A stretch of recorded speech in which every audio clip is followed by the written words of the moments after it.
नमस्कार. 28 मार्च आहे आज आणि आपण काकडी लागवड केली. तर काकडी लागवड करताना मला आता 3-4 वर्षानंतर मी परत करतोय. त्याच्यामुळे काय काय समस्या आल्या मी आपल्याला सांगतो. हा जो बेड आहे हा 4 फुटाचा केला होता आणि पेपर 3.25 फुटाचा आणला गेला होता. त्याच्यानंतर म्हणजे माती लावताना मग त्रास होतो.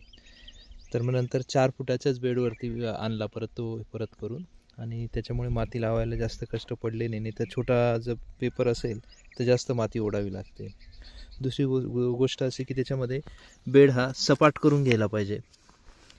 हे मधल्या ठिकाणी असं खड्डा आहे याच्यामध्ये. हा खड्डा न ठेवता जर याच्यात सपाट जर राहिला तर हा पेपर सपाट बसतो आणि त्याच्यामुळे याच्यात जी उन्हाळ्यामध्ये पाण्याची वाफ तयार होते म्हणजे आणि उष्णतेमुळे या पेपरच्या याच्यामध्ये तर हे जळत नाही इथे.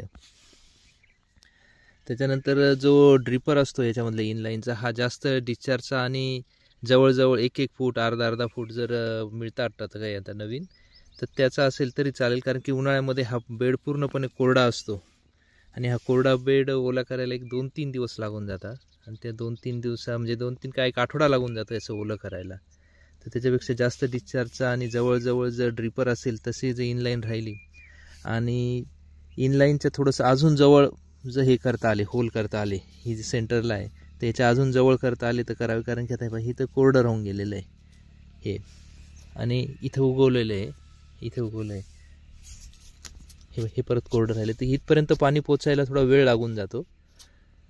त्याच्यामुळे ह्या 2 काळजी घ्याव्या लागतील आपल्याला.